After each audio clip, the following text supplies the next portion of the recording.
So this could be a short video. It's Saturday. I'm in White Sands, New Mexico.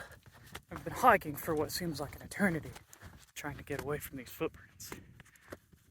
Not very good at shooting sand dunes to begin with, but figured I would just hike and hike and hike, and we're running out of footprints. Oh, there's some dog prints though. There's a lot of dogs out here too. This place is awesome. If you haven't been here, try to hit it during the week when there's not like 900 cars. Especially if you're here for a photography thing. If you just want to slide down the dunes and enjoy it, then weekend's fine. It's pretty awesome. Down in each of these little kind of ravines, spots between the dunes. See, we have these. Almost got taken out by that plant. We have all sorts of like desert vegetation, and nobody plays in that stuff at all. So I'm just gonna hike through all of this, and hopefully somewhere over there we can find a dune with no footprints. Yeah, I'm not very good at shooting dunes. One reason I came here. Need practice. Need to brush up on those skills. Need to try a little bit harder going into 2023 and get out of my comfort zone. Like, for example, check this out. Look at that lone bush all by itself up there. Some nice light, some nice textures.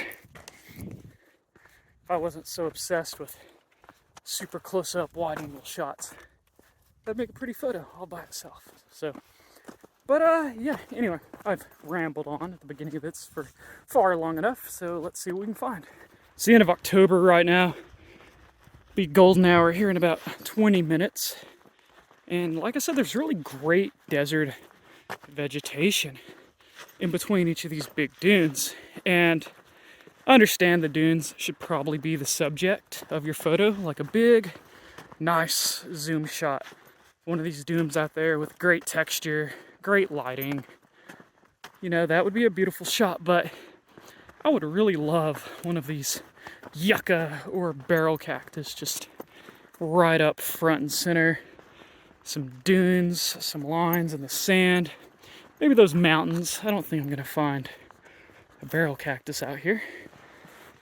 There's plenty of great vegetation though.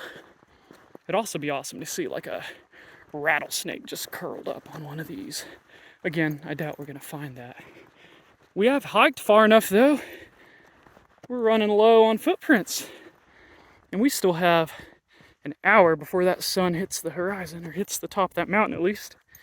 So, y'all can kind of see how beautiful this place is when it's untouched.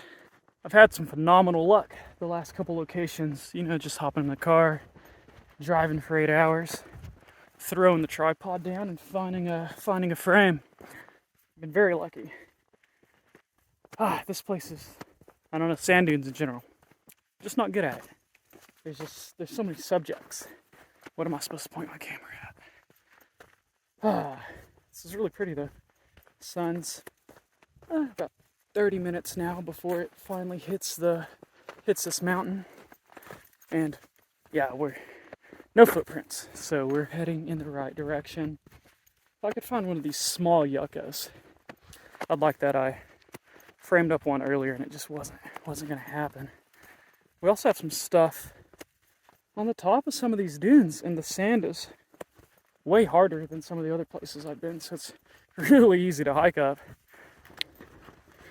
That's pretty.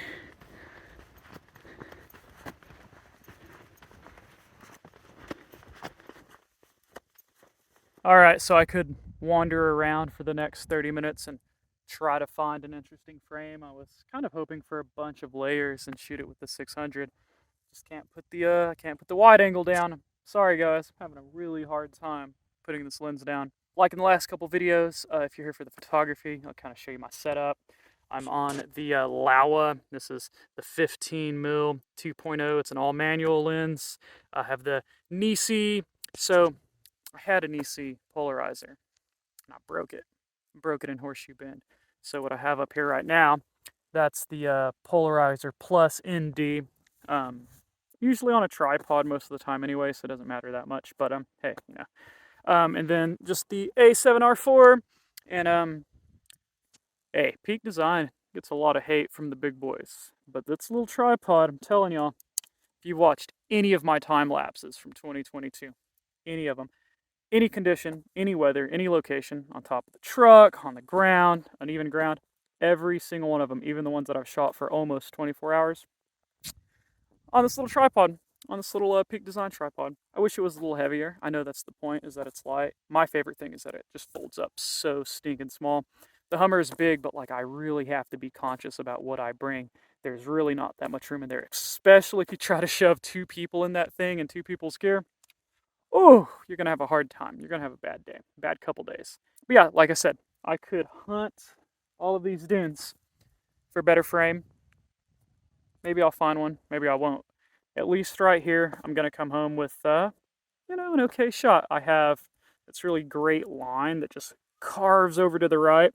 Wish it was carving towards the sun, but it kind of carves into a shadow. Then we have the sun over here on the left, and we have that's kind of like light beam kind of thing going on, and we have the mountains. So either I hunt around and find maybe a really spectacular frame, or I don't get anything. So yeah, not the most spectacular frame, but you know, it's not too bad here. You can't see anything there, so let's just do this. So here's close to what we have right there. I just really like this little hook that we have right here that's just whoop, kind of into the shadows. Sun's over there on the left. You can see that it's just about the peak, and that's one thing I do like to do. If I'm in some really strange lighting conditions, man, I'll pull the phone out just to see exactly where the sun's at before I stick the tripod down. Sometimes if you're walking around, you can't see exactly where it's at, but you know, phone will usually give you some really good kind of HDR video. And we're getting a really great glow right now from the mountains, and so I'm just gonna hang out and shoot this. We're almost there. We're like very, very close to getting at the peak where I want it. And then I probably just leave the tripod here and shoot a couple once it's down. Try to get some of that really great glow of the mountains. Might do just a little bit of time blending. And then if the mountains back here, and I expect them to, just really pop off and glow, then I'll turn the camera around and we'll shoot some of that kind of alpine glow, really, really pretty pinks. I wish I would have done that in the last video when I was shooting the petroglyphs. I was just so enamored with my frame that I didn't turn around until it was too late. But I'm gonna get back to shooting because that's in about 5 minutes. We're gonna get that beautiful sun star right there on the peak, just right there, and it's gonna be beautiful. It's gonna be amazing. And yeah, cloudless sky, really simple desert scene. So maybe we leave it a cloudless sky. Maybe we, you know, throw some clouds in there. We'll see what happens. But all right, another awesome sunset, everybody. Again, you know, we don't have any clouds, just like in that last video, but the glow is really something else. It's so beautiful out here in the desert. If we look at these mountains, it's just a little bit of pink. Then we have this perfect gradient just in the sky.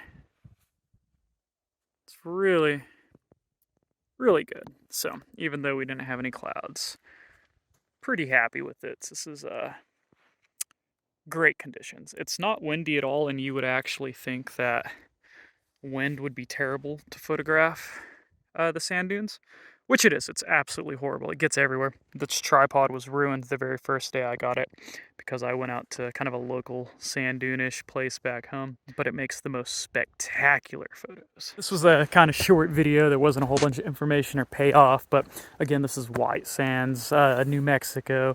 Really pretty place. It's very, very popular if you're thinking about coming out. You need to find some sort of your own accommodations. If you've been following me, you know that I'm a big car camper. Spent you know, close to 6 months on and off in 2022 living out of the Hummer. So you know, big car camper fan, but out here, there's no dice. There are like 10 backcountry spots, but they're all closed right now, so I couldn't even pay for a backcountry spot and just, you know, sleep in the truck. Not sure where I'm gonna go tonight. There's a lot of good stuff. There's some national forests and things like that around here, but don't just show up like I do most of the time and just hope that you're going to be able to park somewhere, because a lot of state parks, a lot of national parks, you can get away with just sleeping at the trail site or trailhead if you're car camping.